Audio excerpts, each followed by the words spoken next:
Hey guys, Redbeard back with a post-Appalachian Trail thru-hike review on the shoes that I wore the entire length of the Appalachian Trail. These are the Brooks Cascadia 9s. Great pair of shoes, trail running shoes. In fact, as far as trail runners are concerned on the Appalachian Trail, these were probably the most popular pair of shoes that I saw out there. They are wonderful. I really loved wearing these. In fact, I didn't even get my first blister in these shoes until Pennsylvania, the end of Pennsylvania. I wore a total of 4 pairs. This is the 4th pair. I picked this pair up in Hanover, New Hampshire, and wore them all the way to the end. And they held up really well. I'll let you guys just kind of take a look here. This is the tread on the bottom. They're not the most aggressive looking tread, but I'll tell you what, they work really well. They, just like any shoes, they lose their grip a little bit in wet weather on rocks or logs, but there's really not many pairs of shoes that you're going to find out there that are going to be able to grip in those conditions extremely well. But they were still gripping much better than most people's boots that I was hiking with in the same conditions. I really can't speak highly enough on these shoes. Like I said, they were very popular on the trail. I saw a lot of them. I didn't know exactly how many people were going to be wearing shoes like this on the trail. I thought that I might not see them very often, but they were everywhere. Let's see. So if you are more of an ultralight hiker or you have strong ankles, don't need the extra ankle support, I highly recommend a pair of shoes like these. There's really a huge difference when you have a shoe that's much less heavy on your foot. You will find if you just start to test out a pair of shoes like these that you'll probably twist your ankle less. You can actually feel the ground better. Now these aren't the most lightweight shoes. These don't have a 0 heel drop or anything like that. You can definitely get some more aggressive ultralight shoes like with the company Innovate or something like that. But for what I wanted, these were just about perfect. And like I said, they held up well. In Pennsylvania, and this was common with everyone's shoes that they were wearing, you would see that they would I got a hole on the top and it started to open up right there at the toe bed. But as you can tell here, I mean, there's a lot of miles on these pairs of shoes right here in tough, rocky conditions from Hanover, New Hampshire all the way to Katahdin. And you can tell the toe is still perfectly attached, and the tread is still great. There's no issues there with anything. They breathe really well, and another thing that I really like about these shoes is how quick they dry. They're not a waterproof shoe, and I would actually recommend going without a waterproof shoe. The problem that you would have with a waterproof shoe is when it gets wet and soaked through, eventually it will leak through as well, and then it takes a long time to dry. These shoes can get soaked, and usually when I would wake up in the morning, unless if it was extremely cold, they would already be dry. That is a huge benefit, and I think one of the reasons why my feet held up so well. Like I said, only 1 blister the entire time that I hiked the Appalachian Trail.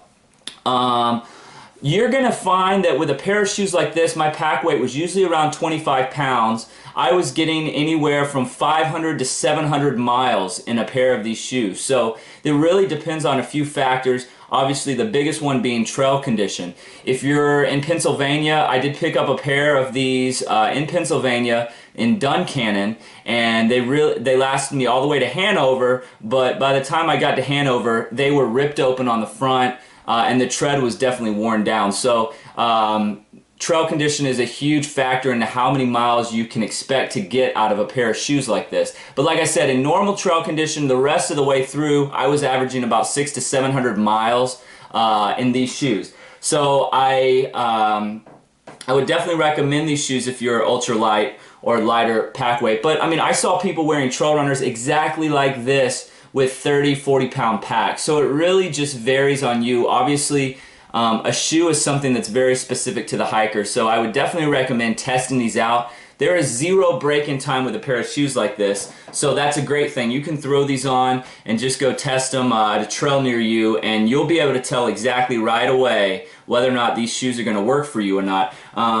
They're decently wide, but if you've got a really wide foot, I don't know, I definitely recommend trying them on. My buddy Snorlax, that's seen in a bunch of my videos, he actually was hiking in multiple different pairs of shoes that he tried out, oboes, a couple different pairs of oboes before he switched over to these, because he was hiking with me and just saw how great they were. And as far as I know, they worked really well. We split up halfway, so I don't know if he continued to hike in these shoes when they wore out and he had to buy another pair. But he's a bigger guy with a wider foot, and he had no issues at all with these shoes, and really, really liked them. So, like I said, they're extremely popular on the trail, so that says a lot. These are the Brooks Cascadia 9s. They do say on their website that if you're going to use these for any type of through hiking, then the warranty is voided. So that does tell you that these shoes are being used consistently with long distance hiking. So that kind of stinks that they're not going to, uphold their warranty. But honestly, I mean, 700 miles using them every day, pretty much any trail runner, unless if you get a really thick, heavier trail runner like maybe a Solomon or something like that, which are going to be heavier, they're going to be stiffer. Other than those types of shoes, most trail runners are going to last about 500 to 600 to 700 miles, and that's about it.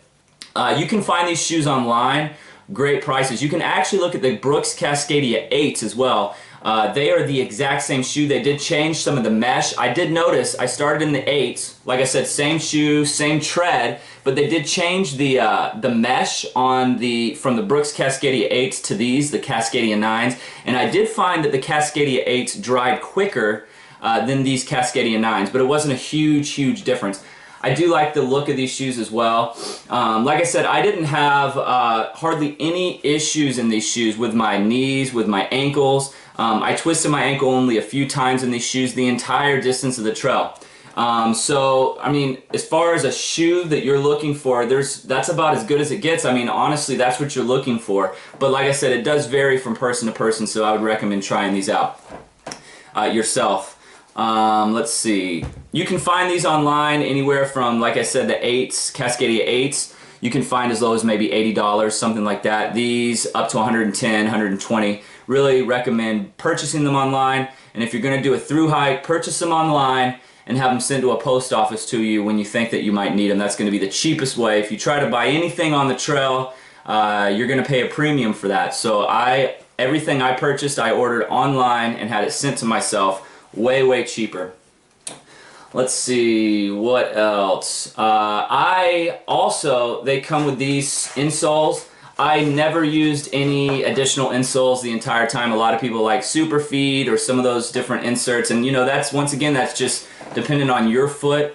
But for me, I hiked in the ones that came with the shoe and had no issues. After about 600 to 700 miles, some other things that you're going to start noticing with this shoe, the insole will be destroyed, and so the bottom of your foot will start to hurt a little bit, a little soreness, tender, but your foot's going to get so calloused over if you're doing a longer distance hike that it's not going to be that noticeable. But it was enough that I was able to notice it and was ready for a new pair of shoes. The tread also, after about 600 miles, especially where my foot lands, the tread up here was gone and the tread on the back was gone, so I had to be more careful, obviously, in slicker conditions. So anyways, the Brooks Cascadia 9s, these are an unbelievable trail runner, extremely popular with long distance through hiking. Like I said, a lot of people were wearing them, so I think that says a lot. I think you could ask anybody that was wearing these shoes what they thought about it, and they would probably say exactly what I've just said. They are a great shoe, especially if you've got your pack weight down. But even if you don't, I still recommend this shoe. I don't think people would have any issues. Like I said, if you've got a wider foot, just test them out first, make sure they feel comfortable.